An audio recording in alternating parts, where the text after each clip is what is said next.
The Chicago Bulls were not supposed to get Derrick Rose. Not mathematically, not realistically, not statistically. They had a 1.7% chance. That's not destiny. That's almost nothing. In 2008, the Bulls weren't tanking for a savior. They weren't positioned at the bottom of the league with the worst record. They weren't strategizing for lottery advantage. They were just there. Mediocre. Stuck between rebuilding and contending. And in the NBA, mediocrity is dangerous. It doesn't get you championships. It doesn't get you top prospects. It traps you. Chicago had won 33 games that season. They weren't the worst team. In fact, 8 other teams had better lottery odds. Miami had 25%, Minnesota had 19.9%, Seattle had 13.8%, Memphis had 12.3%. Chicago? 1.7%. You don't plan around 1.7%. You hope quietly. And then something impossible happened. When the lottery envelopes were opened, Chicago kept advancing. 3rd pick, 2nd pick, and then number 1. The Bulls won. The room shifted instantly. Executives stared, cameras zoomed, probability collapsed. Because now the city that once questioned Rose leaving for Memphis was suddenly holding the power to bring him home. But here's what makes this moment powerful. Chicago didn't win the lottery because they were strategic. They won because chance bent. And chance only matters if the right player exists at the right time. Derrick Rose wasn't just in the draft. He was the clear number 1 prospect. The Memphis season, the Final Four run, the explosiveness, the control, everything aligned. If Chicago wins that lottery in a weaker draft class, this story doesn't feel historic. But in 2008, the draft had clarity. Rose was the answer, and Chicago needed an answer. Since Michael Jordan's retirement, the franchise had been searching for identity. They cycled through guards, they cycled through rebuilds, they flirted with promise, but they never found inevitability. Rose felt inevitable. He wasn't loud, he wasn't media polished, he wasn't marketing driven. He was calm, focused, and Chicago understands that personality. That quiet hunger fits the city. That's why this wasn't just a lottery win. It felt personal. But the real shock wasn't that Chicago got him. It was that they didn't hesitate. There was no debate, no trade talk, no hesitation over Michael Beasley, no draft night drama. The moment the Bulls secured the number 1 pick, the decision was made. Derrick Rose. Immediate. That tells you something. Front offices overanalyze everything. They host private workouts, they run simulations, they compare personality profiles. But in this case, the decision was clean. Because when probability gives you 1.7% and it hits, you don't overthink it, you secure it. And that's what Chicago did. But here's the deeper layer. If Rose had stayed at Illinois, if he hadn't elevated nationally at Memphis, if he wasn't the unanimous top prospect, Chicago winning the lottery might have sparked debate. But because he left, developed, dominated, and became the consensus number 1, the lottery felt scripted. The departure made the return cinematic. This wasn't a hometown kid staying loyal. This was a hometown kid leaving, growing, and coming back through improbability. That's narrative power. And Chicago, a city defined by resilience and grit, felt it immediately. But we're not done, because lottery wins can create pressure. Being the number 1 pick in your hometown isn't just exciting, it's heavy. And that weight began the moment the envelope opened. Before he played a single NBA game, expectations were locked.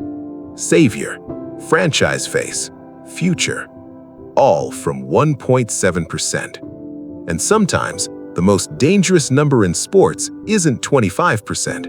It's the small one that wasn't supposed to happen. Because small probabilities create massive expectations.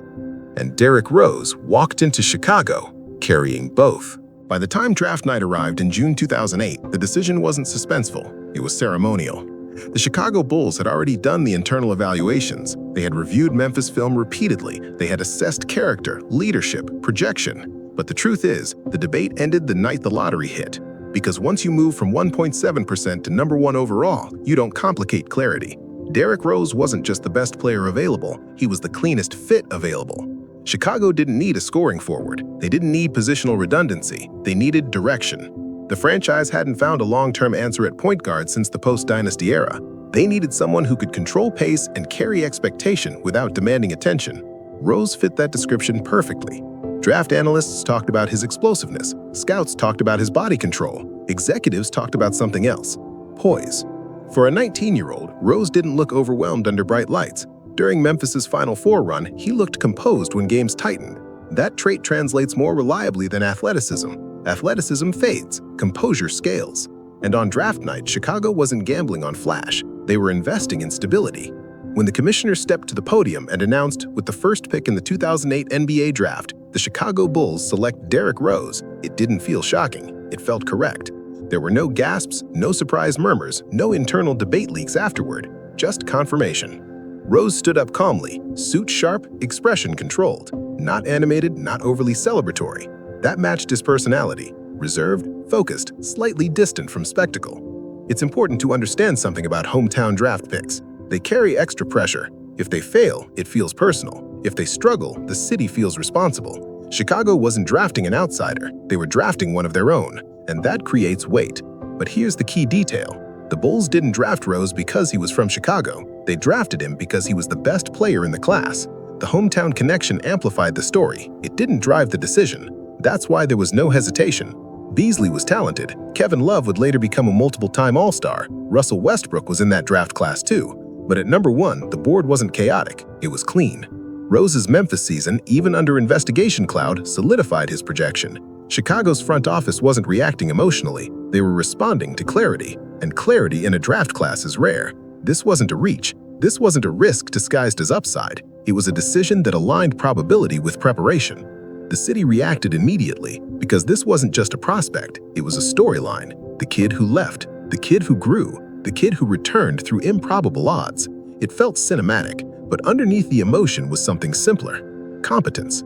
Chicago didn't hesitate because there was nothing to hesitate about. And that's what makes this draft night different from so many others. No war room drama, no leaked arguments, no last-second reconsideration, just execution. But that execution came with something invisible: expectation inflation. Because when a hometown kid becomes the number one overall pick through a 1.7% miracle, the narrative doesn't start neutral. It starts at franchise savior. And savior labels are dangerous, especially for a 19-year-old. But Rose didn't respond with theatrics. He didn't promise championships. He didn't chase headlines. He stayed consistent, quiet. And that steadiness is what made Chicago believe they made the right choice. Not because he was flashy, but because he looked unshaken by the moment. Draft night didn't define him. It positioned him. The real test would begin when the season tipped off. But before any of that, Chicago made one thing clear. They didn't win the lottery to overthink it. They wanted to secure him. Draft night wasn't just a basketball transaction. It was a return. And returns carry emotion that statistics can't measure. When Derrick Rose put on the Bulls cap, it wasn't just about being the first overall pick. It was about coming back to the same city that once expected him to stay, but have lost when he chose Memphis. But here's the difference. When he left for Memphis, he was a high school star. When he returned through the draft, he was the number one player in the country. That transformation elevated the moment. He didn't come back as potential, he came back as inevitability. The Bulls weren't drafting hope, they were drafting readiness. And readiness in a hometown player changes the city's psychology. Because Chicago understands resilience, it understands grit, it understands quiet workers. Rose embodied that identity. Not loud, not flashy, just controlled. That's why draft night didn't feel like hype. It felt aligned. But alignment brings pressure. Being the number one pick in your own city means every performance gets magnified. Every mistake feels local. Every highlight feels communal. And that weight began the moment the cap touched his head. The Bulls had struggled for years to re-establish relevance. The Jordan era had ended long ago. There were flashes of competitiveness, but nothing stable. Rose wasn't just a roster addition, he was a direction, and direction changes franchises. But remember how this started: 1.7%. That number shouldn't create a savior, yet it did. And sometimes small probabilities create massive narratives. Because when something isn't supposed to happen, it feels destined when it does. That emotional framing makes pressure heavier. Rose didn't ask for that narrative. He didn't chase it. He didn't declare himself the next face of the franchise. He simply accepted the responsibility. And that acceptance is what made Chicago trust him even more. He wasn't overwhelmed. He wasn't overconfident. He looked prepared, which is rare at 19. Draft night often creates spectacle, but this one created symmetry. The kid who left to grow returned when the city needed growth. That symmetry is why this moment feels larger in hindsight, not because of what happened that night, but because of what followed.